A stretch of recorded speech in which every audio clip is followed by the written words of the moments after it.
Shut ka naman. Alam ko nahihiya ka na, Mot, pero I know you felt proud.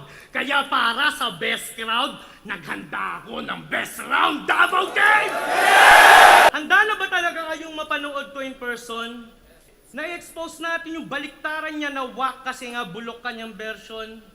Na ginagamit mo lang yung ganong tugmaan para makabuo ka ng tension. Yung mama gagawing am-am kasi yung bata gutom sa attention.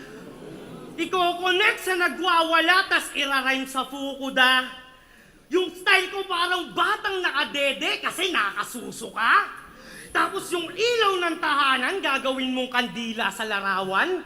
Hanggang yung lansetang makananay daw ay hindi makayanan. Ganun ba yun? Paulit-ulit? Iisa lang yung trip. Ginagamit baliktaran parang iisa lang yung brief. Ano yung daldal gagawin mong ladlad para yung mga masa nalilito? Pwes yung las-las gawin mo mang salsal tinapos mo lang sarili mo. Parang nakaraan ko lang laban. Nag-snitch tsaka ratto. Kaya kung gusto mo ng baliktaran, lahat kayo ilalaglag ko, tangina nyo. Paano kung yung style tol ng yung idol nilaro ko holo gamit? At pumatol wag humabol, di nag-oo-oo ganid. Tila boso o sobalit, tigado o no o dagit, saktong rifle sa yung eyeball, kita mo to, automatic.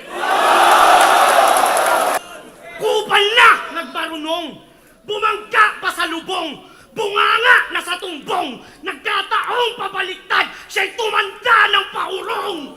Kaya sa lungat mararanasan, patumbang madadabayan, nakapa ang aapakan, utak na sa talampakan.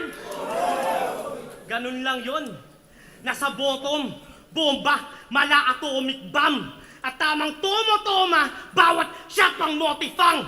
Parang mot-mot, short lang, tanga corny yan. Dapat tom-tom, low drum, malatomigan. Kaya oh shit, blow shit, nitong uhuging Thomas. Whole clip parang COVID, iyong ubusin Thomas.